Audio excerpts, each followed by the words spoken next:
bayangkan bahwa kita membutuhkan uang 1 miliar rupiah untuk merasa bahagia. Jika itu yang terjadi, maka selama kita belum mencapai jumlah tersebut, kita merasa tidak bahagia. Jika kita melihat perbandingan antara orang miskin dan persentase orang kaya, dapat disimpulkan bahwa kebahagiaan adalah sesuatu yang langka jika membutuhkan jumlah nominal 1 miliar di rekening kita. Sekarang, bayangkan bahwa kita sangat ingin bahagia dan merasa tidak lengkap selama kita belum mencapai kondisi tersebut. Sampai sejauh ini, katakanlah kita telah berhasil menyimpan uang 100 juta rupiah, yang mungkin merupakan jumlah uang yang banyak bagi sebagian besar dari kita. Tetapi jika kita mempertimbangkan persyaratan kebahagiaan yang telah kita tetapkan di atas, kita memiliki kekurangan 900 juta rupiah. Tidak nyaman berada dalam kekurangan, karena itu memberatkan bahu kita, dan menunjukkan bahwa ada keinginan yang belum terpenuhi. Kekurangan ini hanya akan terpenuhi jika kita mendapatkan apa yang kita inginkan. Jika apa yang kita inginkan langka, sulit untuk mendapatkannya dan mudah kehilangannya karena semua orang menginginkannya. Berdasarkan pengalaman kita, kebahagiaan ternyata langka. Jika kita membuat kepuasan hidup kita bergantung pada hal-hal yang sulit didapatkan, kita akan menghadapi stres, ketidakpuasan, dan ketidakamanan. Kita cenderung khawatir banyak tentang tidak memiliki apa yang kita inginkan, kehilangan apa yang kita miliki, dan masa depan tidak berjalan sesuai keinginan kita. Alternatif yang jauh lebih baik adalah memiliki pola pikir berlimpah sebagai seorang minimalis. Jika kita tidak merasa kekurangan dalam memenuhi kebutuhan kita akan dengan cepat mencapai keadaan puas. Dan cara tercepat untuk mencapai keberlimpahan adalah dengan menurunkan keinginan kita. Semakin sedikit yang kita inginkan, semakin banyak yang kita miliki. Dan ketika kita memiliki banyak, kita kurang peduli dengan untung rugi, kita lebih sedikit stres tentang melewatkan sesuatu, dan tidak takut terhadap perubahan. Video ini menjelaskan manfaat dari merasa puas dengan sedikit, bagaimana hal ini mengarah pada kehidupan yang lebih merdeka, dan bagaimana kita dapat mengalami keberlimpahan daripada kelangkaan melalui pola pikir minimalis. Ketika kebahagiaan langka, kita harus bekerja keras untuk mendapatkannya.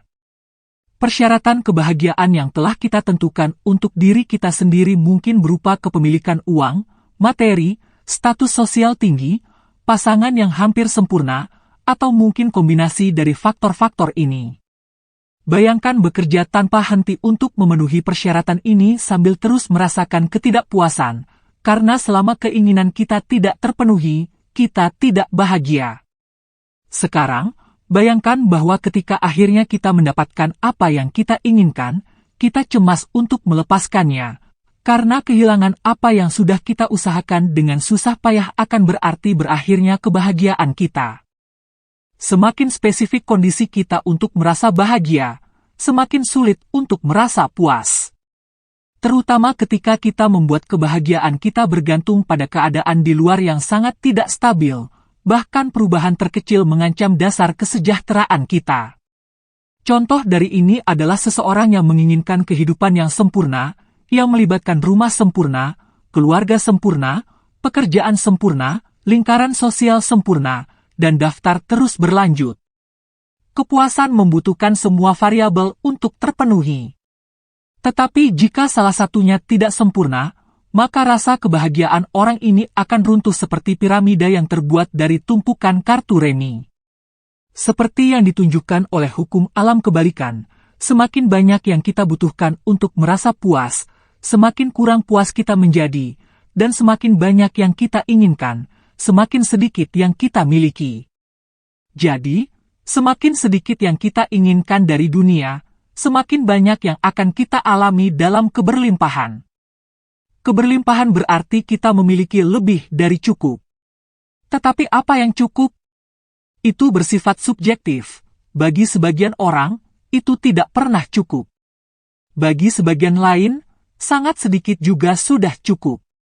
Selain itu, ide kita tentang apa yang cukup cenderung berubah seiring waktu. Misalnya, ketika kita masih kuliah, memiliki cukup uang untuk membeli makanan dan nongkrong bersama teman-teman saja sudah cukup. Tetapi ketika kita sudah maju dalam karir, kita mungkin merasa tidak puas dengan gaji yang jauh melampaui pendapatan sebagian besar mahasiswa. Berita baiknya adalah bahwa kita dapat mengubah persepsi kita tentang apa yang cukup.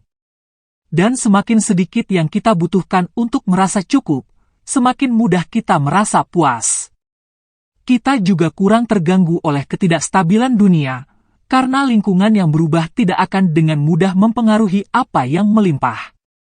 Lihatlah laut, meskipun planet kita telah mengalami banyak perubahan selama 4 miliar tahun terakhir, laut masih ada.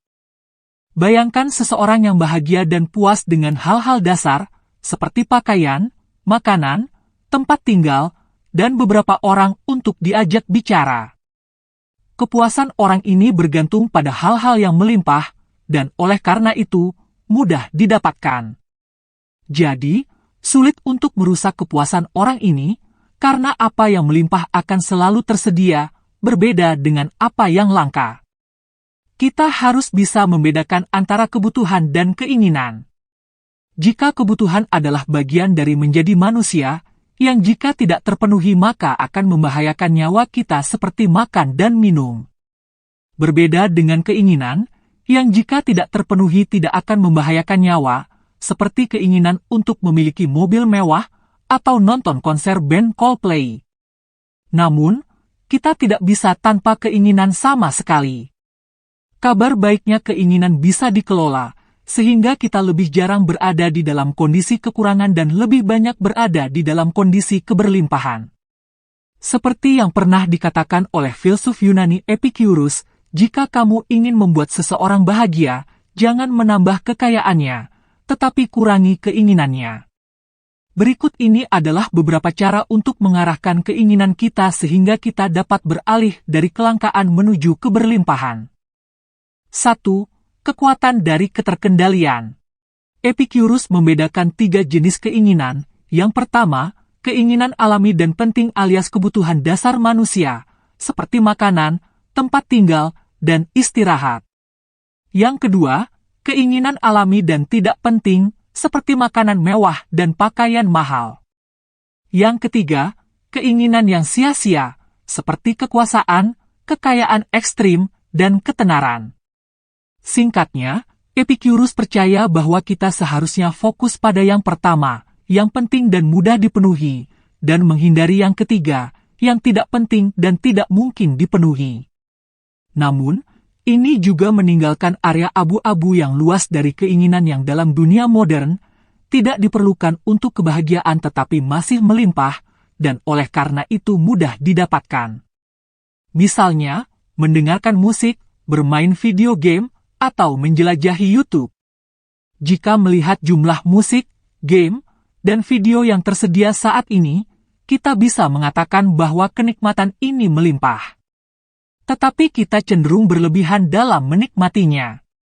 Masalahnya sekarang adalah bahwa kelebihan dalam menikmati hal-hal ini mengarah pada ketidakpuasan meskipun melimpah, karena untuk merasa puas, kita membutuhkan lebih banyak lagi, karena panca indera kita menjadi kurang peka, dan membutuhkan lebih banyak rangsangan. Dan semakin banyak yang kita konsumsi, semakin sedikit kelimpahan yang akan kita alami. Jika kita memilih keinginan kita dengan bijaksana, mungkin kita tidak mau terlibat dengan cara yang melemahkan kita. Para Stoik mengusulkan sebuah kebajikan yang disebut keterkendalian untuk menahan keinginan kita, sehingga mereka tidak menguasai kita. Keterkendalian melibatkan kesederhanaan dan pengendalian diri. Jika kita menguasai kebajikan-kebajikan ini, maka kenikmatan yang melimpah tidak akan menaklukkan kita, tetapi melayani kita hanya saat kita memilih, sehingga tetap mempertahankan kualitas mereka yang melimpah dan menyenangkan. 2. Bersyukur atas apa yang kita miliki. Manusia cenderung fokus pada apa yang mereka inginkan daripada apa yang mereka miliki. Namun, dengan melakukan hal itu, kita menukar sumber potensi kepuasan dengan rasa sakit yang ditimbulkan oleh keinginan yang tidak terpenuhi. Padahal, sesuatu yang kita miliki menjadi sumber kebahagiaan yang sangat mudah diakses. Apakah ada sesuatu yang lebih mudah didapatkan daripada apa yang sudah kita miliki? Atau, apakah ada sesuatu yang lebih tersedia daripada apa yang sudah ada dalam kepemilikan kita? Ketika kita gagal menghargai apa yang kita miliki, kita akan merasa tidak puas, sehingga kita perlu berusaha mencari sesuatu yang lain. Tetapi jika kita berpaling dari apa yang tidak kita miliki dan mulai fokus pada apa yang kita miliki, kebahagiaan akan menjadi pilihan yang menguntungkan. Bersyukur atas apa yang kita miliki meningkatkan nilai dari apa yang kita miliki. Misalnya, banyak orang melihat rumah tempat mereka tinggal sebagai tidak memadai, terlalu kecil, terlalu tua, terlalu jelek. Tetapi mereka juga bisa melihat sebaliknya. Mereka memiliki atap di atas kepala, tinggal dengan sederhana namun nyaman, dan tua tidak selalu berarti tidak cocok untuk ditinggali. Meskipun ada rumah yang lebih besar, lebih baru, dan lebih bagus yang tersedia, tempat-tempat di mana mereka tinggal masih memenuhi kebutuhan dasar mereka, tempat berlindung. Ada banyak orang dengan tempat tinggal yang lebih buruk, atau bahkan tidak memiliki rumah sama sekali. Dibandingkan dengan mereka, setiap rumah merupakan anugerah dan sesuatu yang patut disyukuri. Ketika kita mengubah cara pandang dari ketidakpuasan menjadi rasa syukur, nilai rumah yang sama meningkat, kita sekarang menghargai apa yang sebelumnya kita nilai rendah. Rasa syukur, oleh karena itu, bukan hanya tiket gratis untuk kepuasan, ini juga merupakan cara untuk menghemat uang. Jika kita telah memenuhi keinginan untuk memiliki rumah baru, pada akhirnya kita akan berakhir dengan tingkat kepuasan yang sama, tetapi kita juga membayar dengan harga yang sangat mahal untuk itu. 3. Memikirkan harga dari kebutuhan kita. Kebutuhan kita datang dengan harga. Secara umum, apa yang melimpah adalah murah, dan apa yang langka adalah mahal.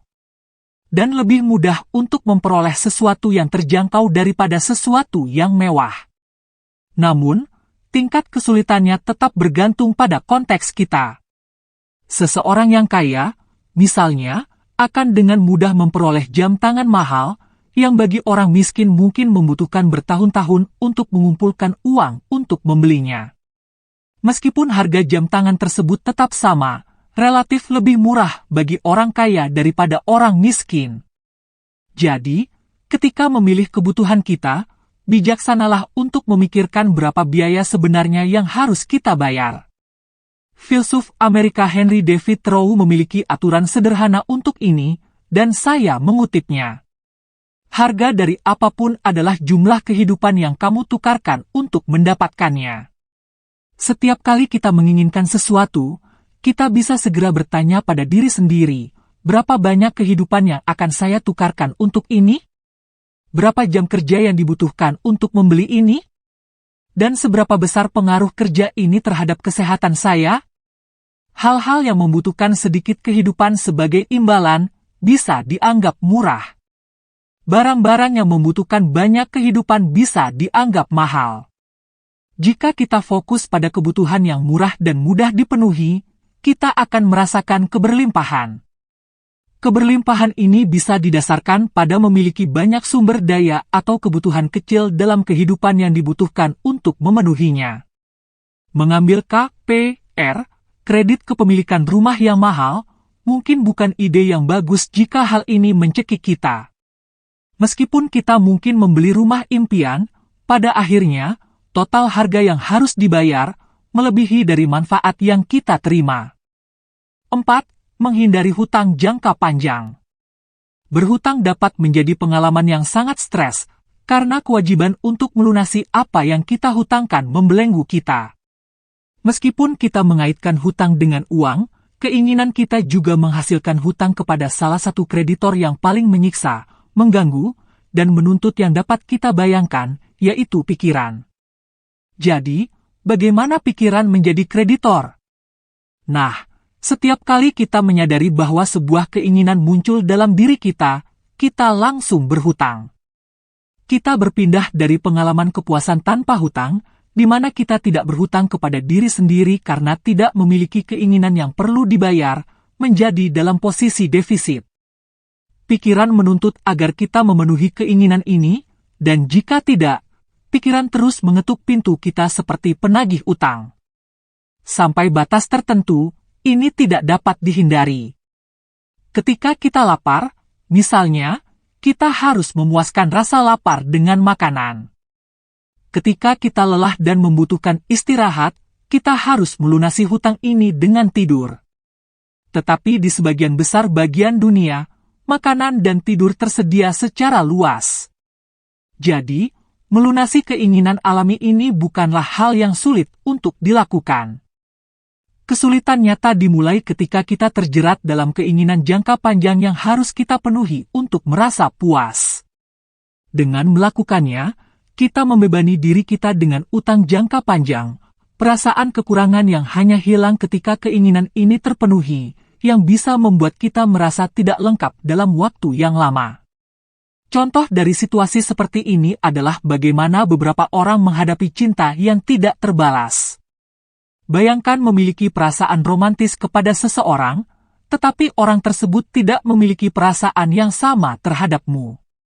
Jika kamu tidak dapat menerima hal ini dan menghabiskan hari-harimu dengan harapan bahwa suatu saat orang tersebut akan merespons, kamu telah menempatkan dirimu dalam kekecewaan jangka panjang. Pikiranmu telah mengubah minat romantis seseorang yang tidak tertarik menjadi prasyarat untuk kebahagiaan. Jadi, kamu akan berutang sampai pikiran mendapatkan apa yang diinginkannya, yang mungkin tidak akan pernah terjadi. Harapan, oleh karena itu, bukanlah strategi yang baik untuk kebahagiaan. Daripada membiarkan kebahagiaan kita bergantung pada mewujudkan impian dan keinginan di masa depan, terutama yang membutuhkan waktu yang lama untuk tercapai, atau mungkin tidak pernah tercapai sama sekali, kita mungkin ingin fokus untuk menemukan kebahagiaan dalam hal-hal yang lebih mudah diperoleh. Menikmati momen sekarang tidak berarti kita tidak boleh memiliki tujuan jangka panjang, tetapi kita menghargai hal-hal kecil dan tidak membiarkan kebahagiaan kita sepenuhnya bergantung pada mewujudkan hal-hal besar. Kita dapat menciptakan kepuasan dengan sangat sedikit keinginan. Tetapi ini sering berarti bahwa daripada menaklukkan dunia, kita perlu menaklukkan keinginan kita terhadap dunia.